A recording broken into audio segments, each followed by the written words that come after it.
so far and so fast that pretty soon I was all by myself, which was a bad thing.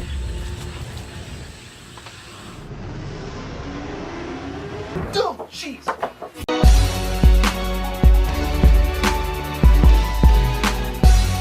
Hey, it's me, Jimmy D, and welcome back tonight. I'm sorry, but I'm so used to the Geek table still wants to roll. Yeah, off my I know, tongue. it's weird, man. But today we're back after a week. I'm so sad we lost Table Sun in the battle of the brand deals. I know, I missed my table. But we're back. Sorry about last week being off from a night. John had scheduling and school issues. And this week, John had scheduling and school issues. But we didn't want to do 2 weeks in a row not have a night, because we literally said every time we are back. And yeah. And then it's like you get a bunch of people to come in. Hi, everybody. But this is our podcast series where we basically talk about anything gaming, TV, movies, whatever we feel like we want to talk about that's happened over the past week or whatnot. Today's is kind of a special episode. Kind of. Today's also, it's going to be a sort of solo topic, as the two main things that have kind of come out in the past week represent the same brand. Yes. You know? What are those topics? Detective Pikachu and Pokemon Let's Go, Eevee and Pikachu. Yes. Now, it's kind of a callback. It is. In a way, because the thing that sparked me and Cody's idea for nights is a rant me and him recorded after we recorded a Pokemon Go video back in 2016. Oh yes, that rant that is in the archives of the Jimmy D channel. Yes, it's way back in there, which someone has captioned. You talking about Pokemon? Are you talking about Pokemon? I feel like you're talking about Pokemon. Oh my god. But yeah, it's what sparked the idea for nights, and here we are. I mean, 50 episodes later, 1,000 subscribers later. Yeah. I mean, we didn't even have 25 when we did the Pokemon Go video. No, we just did not care. We don't care now. No. We don't. I mean, but we really didn't care then. No. You know, it was honest to God, it was just something. The whole truth behind nights was it was something to waste the time while waiting for classes. Yes. You know, and it was, well, I've got a YouTube channel. I want to kind of start this, but I mean, you know, if I don't like, you really weren't like wholly invested into the channel at the time. Yeah. And it was just, well, did you see Flash last night? Yeah. Wasn't that fucking awesome? Yeah. Did you see this last night? Yeah. Did you play this? Yeah. Let's just talk about that, you know? Yeah. It legitimately was just kind of the casual conversations we would have in between classes. It's just that there happened to be a camera recording the whole time. Exactly. I mean, it's still pretty much the same mind frame now. Yes. So there's actually people watching. Yeah. Hello, people watching this in Premiere. Let's get some hype up in that chat. Me breaking the fourth wall. But Cool. well, at least I'm not Deadpool in a Pikachu costume. Man, look at that transition. It was about as smooth as crunchy peanut butter. Oh, ew. That's the worst peanut butter. Oh, I know. Welcome to the channel. Eating jawbreakers with your peanut butter. Now, this is what I want in my sandwich. It's like, I don't know what movie it was, but the dude pulled a prank on someone and put rocks in their peanut butter sandwich. What's the difference? But we're here to talk about Detective Pikachu right now, which blew our fucking mind. It did. Like, it not only blew our minds, it blew the internet's mind. Like, here's how you know Detective Pikachu was good. You would have like movie reviewers who do like trailer reactions who are not hardcore Pokemon fans or haven't played Pokemon in probably years. Like the last thing they probably played was Pokemon Go. Okay? Yeah. Get to that. But even they were excited for this movie because, to be frank, to a non-Pokemon fan, the movie not only looks good and looks like really well like shot, sort of well acted, the creatures look really good, but the movie looks weird, man. Like, it looks like that fun kind of weird. Yes. No? But even for a Pokemon fan, You're fanboying because you're trying. You need to just pick out every single little thing. me and Joe went through the trailer second by second, trying to pull out what Pokemon we saw, what other things we saw, and there's one thing that you saw that you really curious about, especially because when it considers like world building. Yeah, and there's a quick flashby scene with voiceover of a Sinnoh League poster and them talking about, well, didn't you want to be a trainer? Yeah, that didn't really happen. Obviously, the whole thing about that story-wise is going to lead into probably the murder mystery of his dad. But to me, as the fan, who is a Pokemon fan, initially says, okay, so I've come to the conclusion that this movie is in its own kind of separate universe. It's not in one of the core universes of, like with Hoenn, Sinnoh, Johto, Kanto, Unova, Aloha, and Kalos. Yeah. Okay.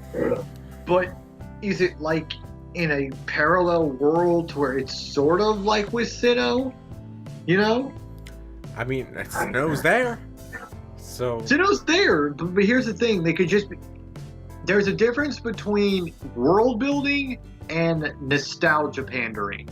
Yeah. Okay, like Power Rangers, the movie, the 2017 movie, was just nostalgia pandering. Okay. Especially those who love Krispy Kreme. Fucking love that.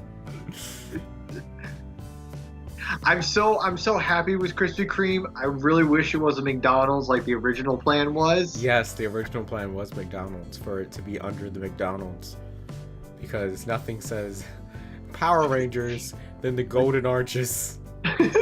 Like fucking Grimace. Oh my god. Anyway,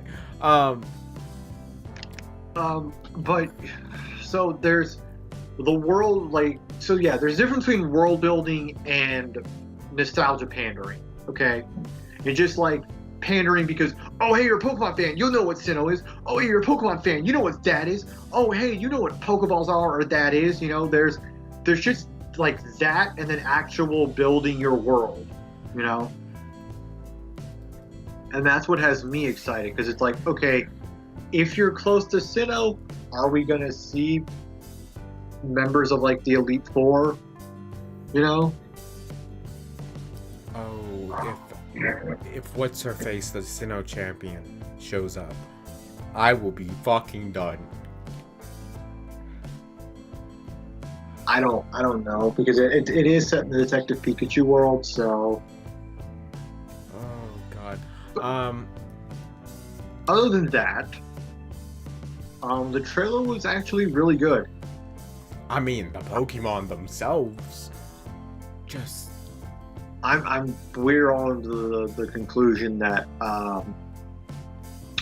we are buying, if they create a Pikachu plushie, we are buying the hell out of it.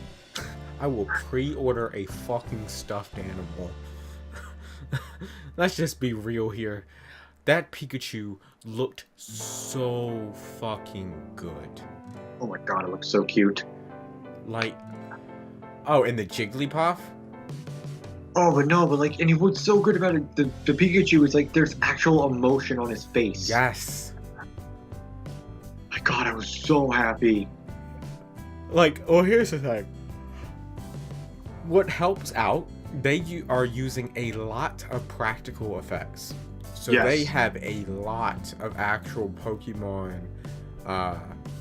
like, practical models that they place around, that they use, robots, Yeah. that they use in order to make it look so good. But god damn, if the model looks almost good, and then they add a little bit of CGI just to make it crisp. Well, this is because here's the thing. Remember, they hinted at the battles, like with Charizard. Yeah. We've yet to see Pikachu pretty much go all out. Yeah. Like we've yet to see like Thunderbolt or Pikachu hasn't done any moves. no. Like I want to see what happens when he does like Thunderbolt. You know? Yeah. Mm-hmm. But in all fairness, We saw Charizard do fucking flamethrower, I assume. but in all fairness, talked about the good. Yes. Now we have to talk about the bad. Because believe it or not, I did have some problems with the trailer. One of my issues I had, like you said, there's a difference between world building and nostalgia pandering. Mm-hmm. One of the nostalgia pandering I'm questioning is that our main character's friend, who's friend in quotations, that's traveling with him, that we've seen in multiple shots, is a blonde with a Psyduck. And I feel like they're tapping into that Misty. Yeah, like that's I think where the internet is confused. Like, because the internet doesn't know if that Julian Smith's character is a Black Ash. Yeah. You know, and then it's like, well, okay, if there's a Black Ash, do we have a blonde Misty? Are we gonna have an Asian Brock? Guys.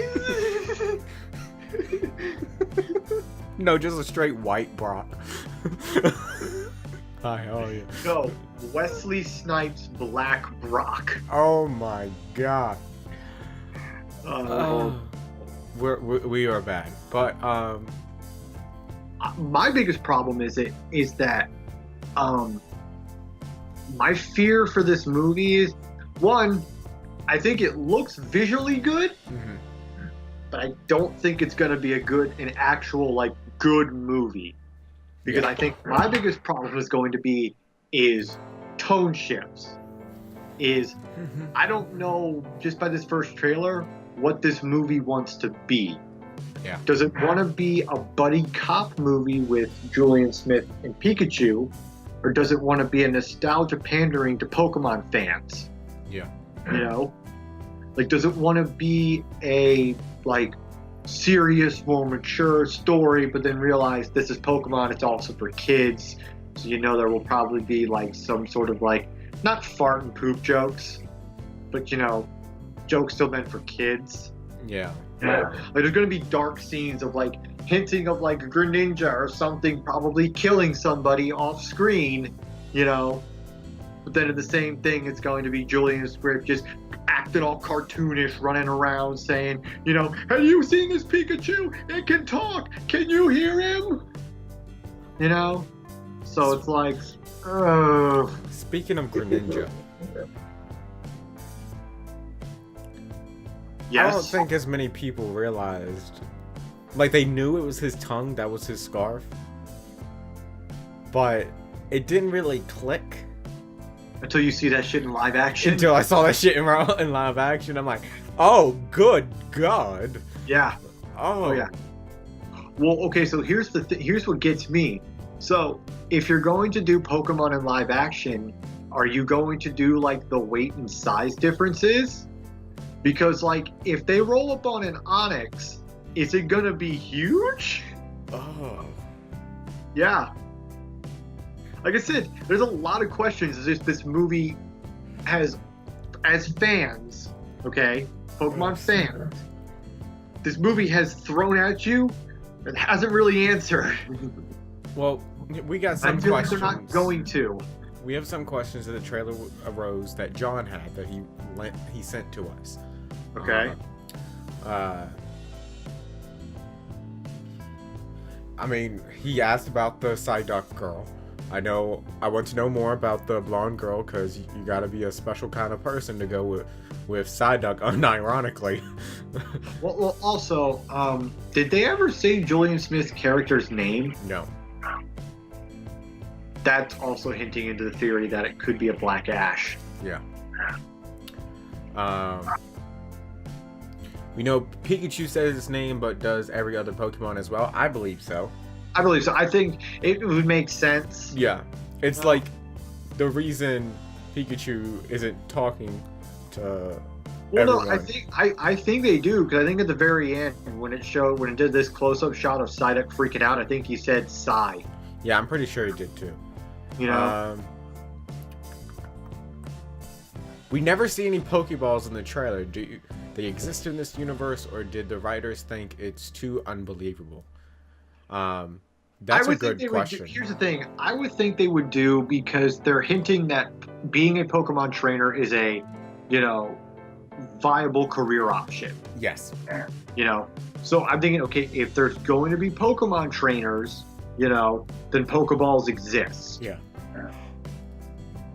Which brings up another question of, okay, if Pokemon trainers exist, is it like the games to where you have to get your Pokemon from a professor? Or is it one of those to where you can just get like a family Pokemon and start out on your own journey, or what? Yeah. Professor Oak roll up in the movie starts and it's Professor Oak standing there. No, dude. What if the movie starts and it was basically the intro to Red, Blue, and Yellow?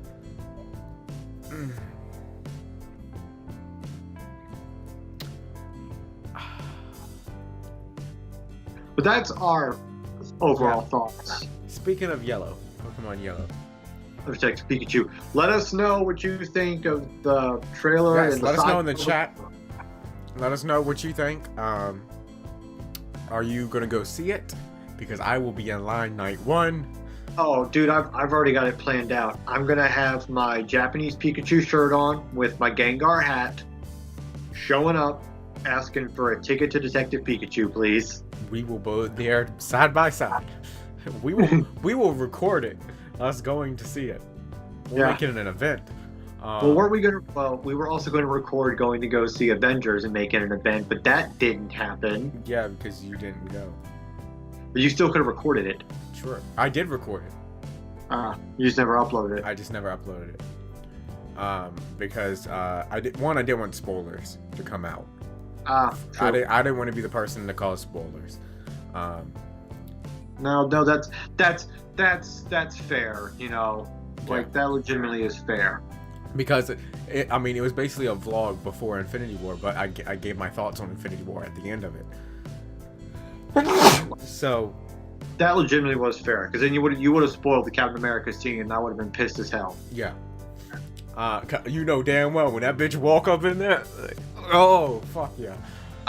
Okay. So yeah. So that's Detective Pikachu. Detective Pikachu. Now, we're excited.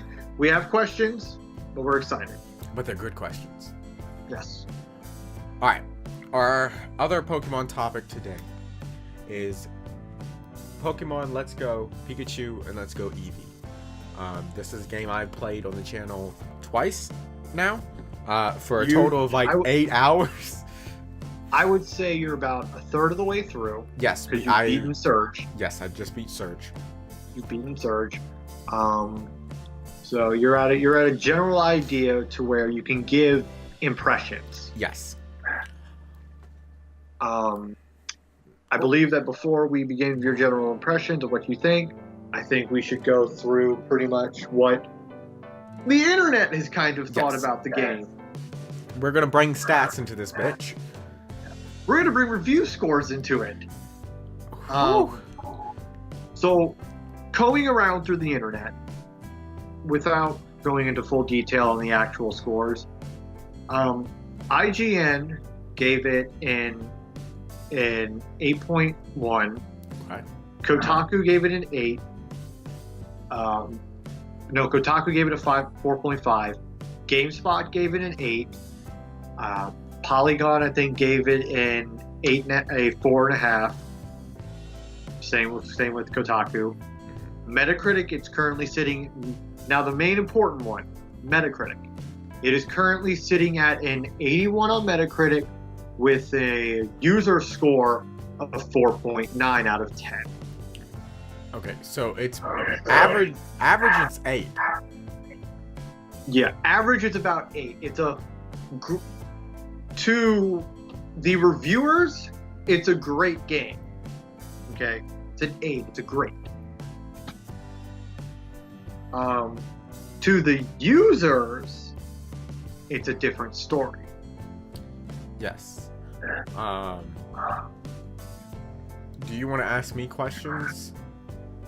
Sure. About So, running through the user scores, mind you, a lot of them are just trolls. Yeah. Okay? They're just, doing into this, it's terrible graphics on the Switch, you're giving into paywalls, it's this and that. No, dude, if you're giving it, I give it a 0, I give it a 1, it's just a troll review, okay? Yeah. But they have alerted some concerns that I initially thought of walking into it. Was a lot of people were saying that it was very dumbed down, which this is not the first. Nintendo since honestly X and Y have kind of been dumbing down their games for their excuse is it's for new and casual, it's for new players getting into Pokemon. To which I would argue that that's bullshit, because Johto wasn't like that, Hoenn wasn't like that, Sinnoh wasn't like that, Unova wasn't like that, and that was pretty much you restarting on everything. Yeah. Okay? Yeah.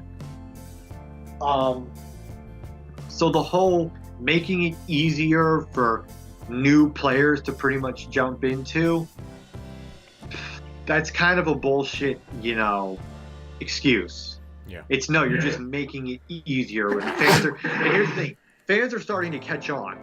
Like, there's a lot of people who did not like Sun and Moon because they thought it was too fucking easy.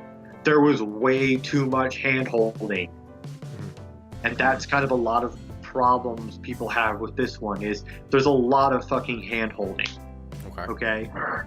Which, as someone who has watched playthroughs, maybe of Jimmy D31, which you should probably go watch after the stream, I can see kind of where they're coming from. There's a lot of minor nitpicks of stuff like competitive battling was taking out, EVs and IVs were taking out, IVs were taking out, breeding was taking out, which, okay, I can see where like IVs and breeding, I can see taking that out. Competitive, yeah, that kind of does piss me off. Because I'm like, I get it, you want to make a simplified Pokemon game but you're making a Pokemon game on the Switch. Okay? Put fucking, I don't care if it's Kanto, put competitive battling into it. So, I have something to say about that. Okay. I feel like, in a way, it is, when I'm battling Joe, it is more competitive. Okay. Because of the way all your Pokemon get share, which I have a complaint about too. Your whole team gets experience points when you battle and when you catch Pokemon. So it puts your entire team, all 6 Pokemon, sort of all together. Over level? Well, no, all together.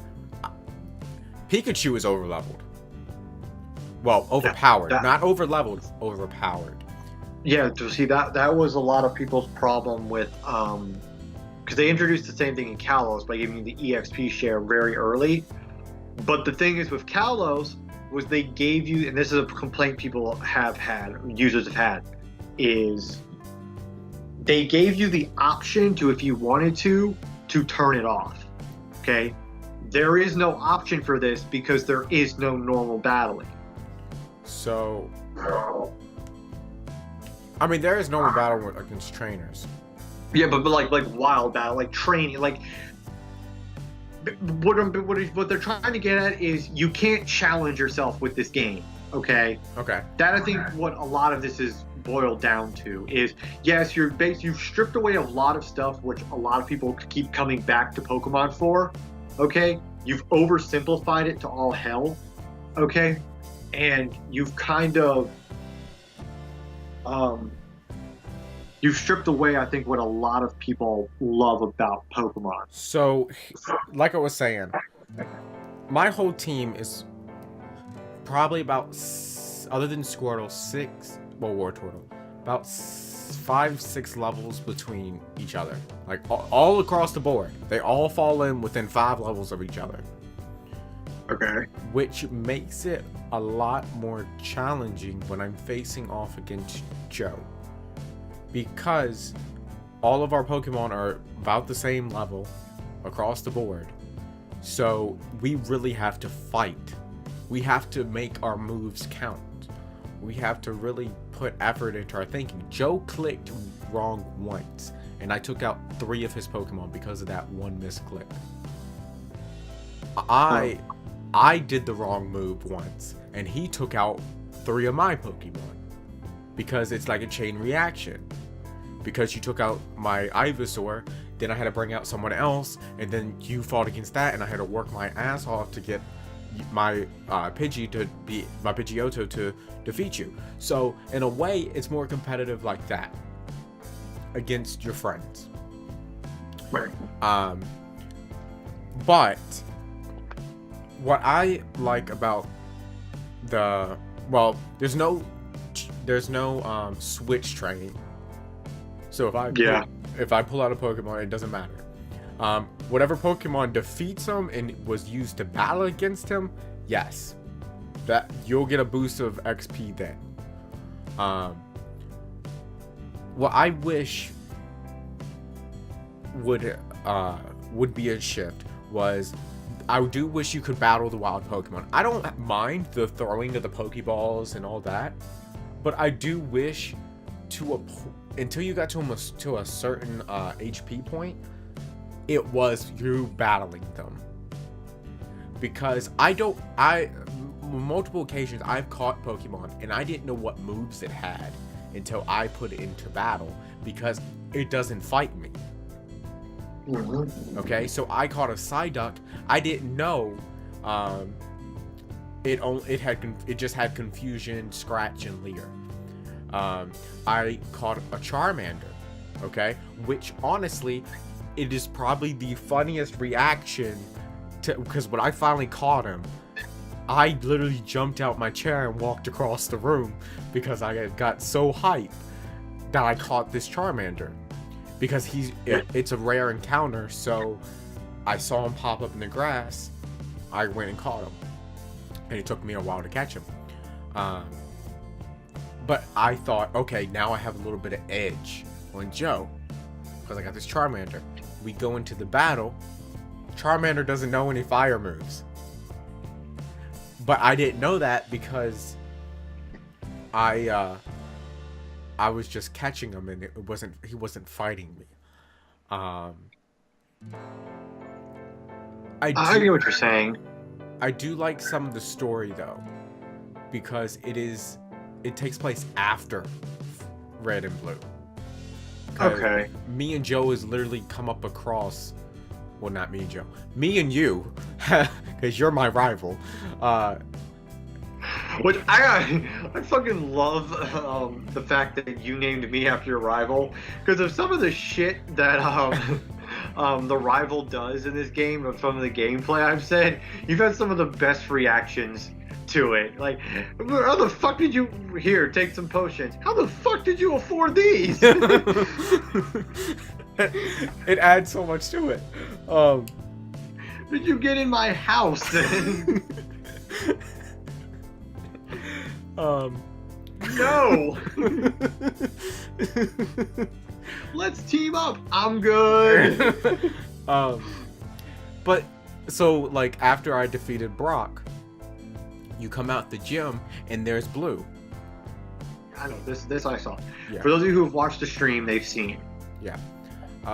So it's a continuation later down the road of Red and Blue, which is interesting because now I'm like, okay, Red is bound to show up sometime. Oh yeah, Blue's. Well, here's the thing: is Blue showing up, or do you think Blue is the 8th gym leader?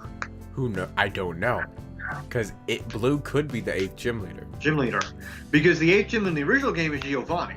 Yeah. But if this is taken after Red and Blue, which does this mean that this is also taken after Gold and Silver?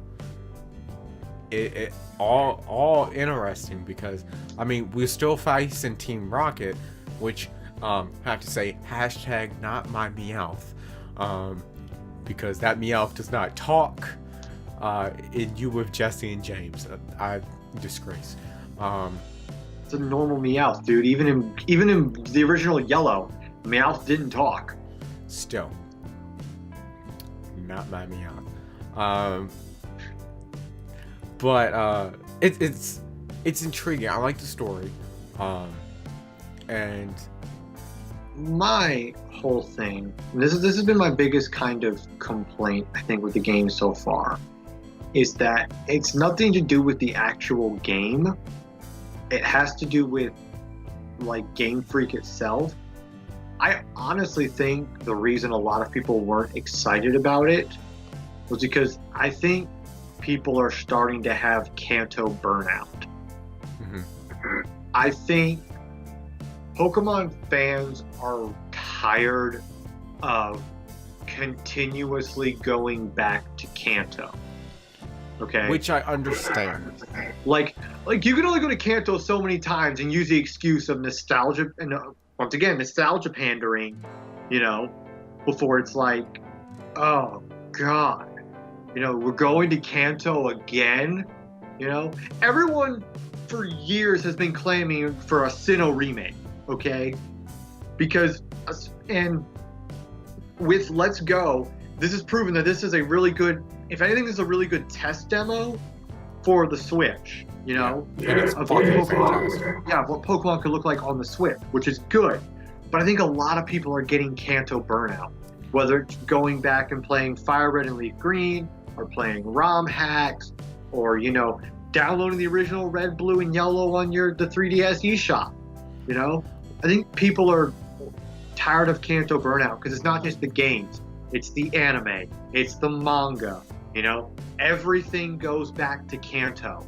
And it's like, you can only go to Kanto so many times before it's just, there are other regions. Can we go somewhere else? And I get that, but let me be devil's advocate for a moment. The last time you technically went to Kanto in a Pokemon game was, if you count Soul Silver and Heart Gold, which was 2009. Technically, you should, because it was a remake of the original sequel to Red and Blue. Yes. And before that, it was the last actual full-on Red and Blue remake It was Fire Red and Leaf Green, which was on the Game Boy Advanced. So even like 15 years ago. But here's the thing: even since then, like the Generations anime has focused. But I'm looking at it. I'm looking at it just game wise. I know, just game. Like, but Red's also showing up in Smash with Kanto. I think a lot of people are getting Kanto burnout, honestly. And you mentioned ROM hacks, which I understand, but you have to look at it from the Nintendo and Game Freak mindset. You're not supposed to be playing ROM hacks. You're also not, and as going back to our original argument, Game Freak has been dumbing down and simplifying their games.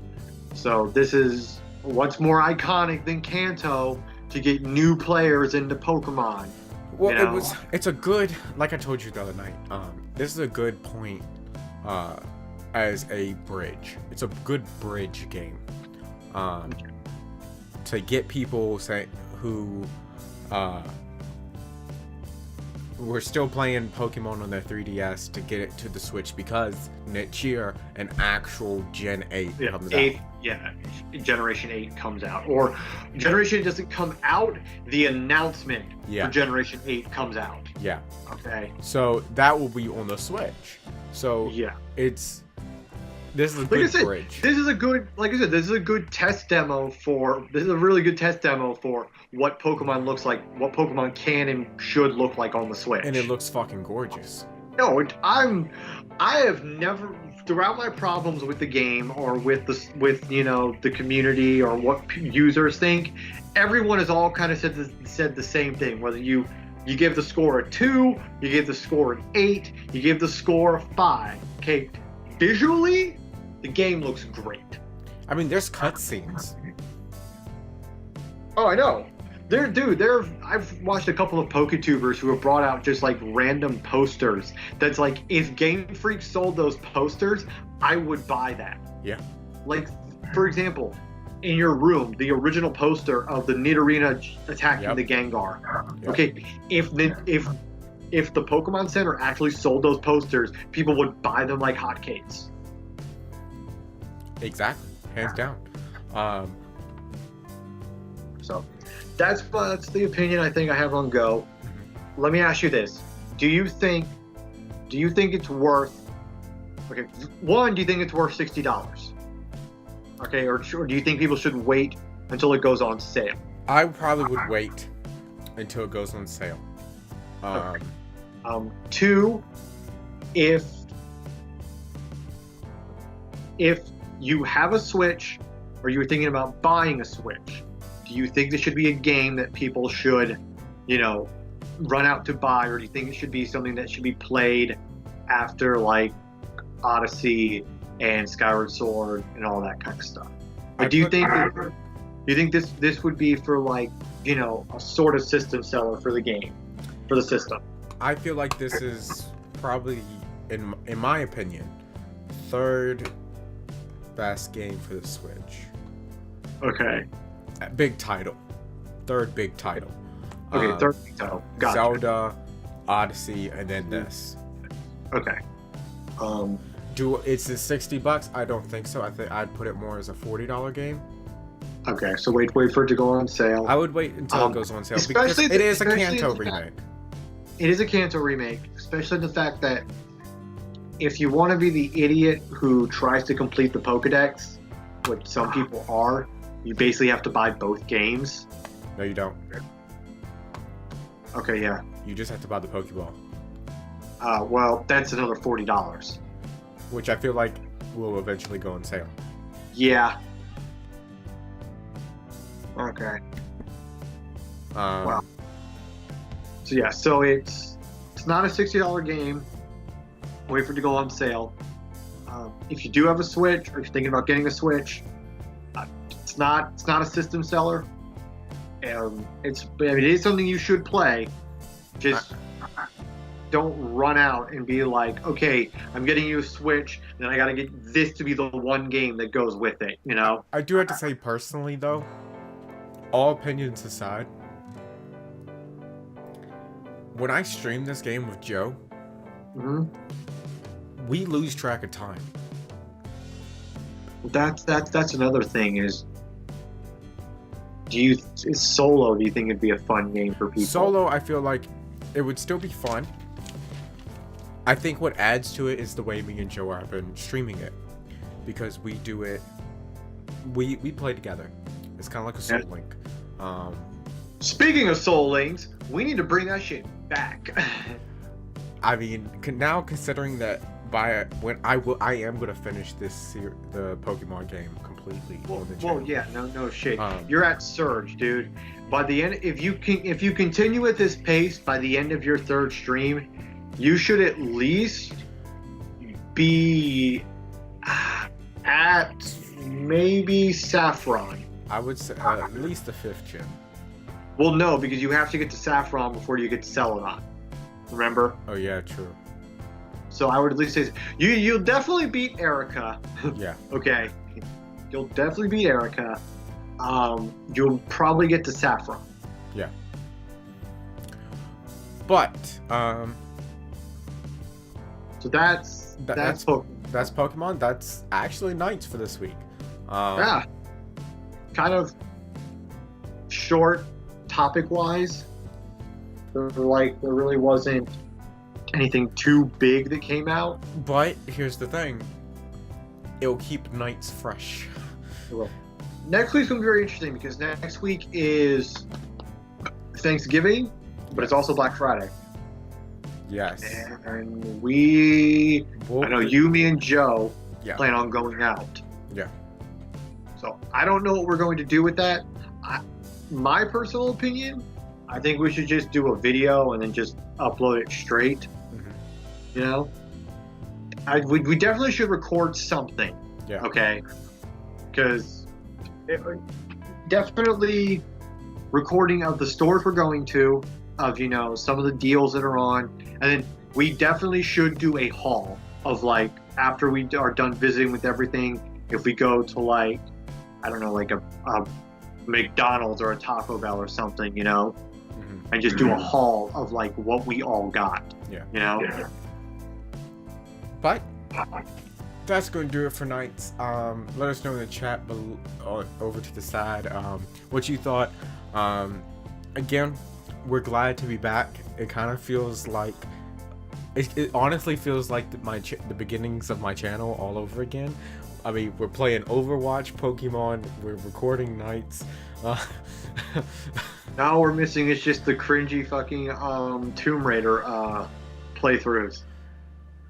I can't bring that game back up. It was too bad. Yeah, I know. It hurts me to say. Hey man, you could always get rid of it. I bought the Steelbook edition. I know. You could always get rid of it. I'm not. And I got it for $19. You could always get rid of it. Anyways, thank you so much for watching. I hope you enjoyed this video. This is Soul. I'm Jimmy. And like always, I will see you in the next one. Later. Geek out.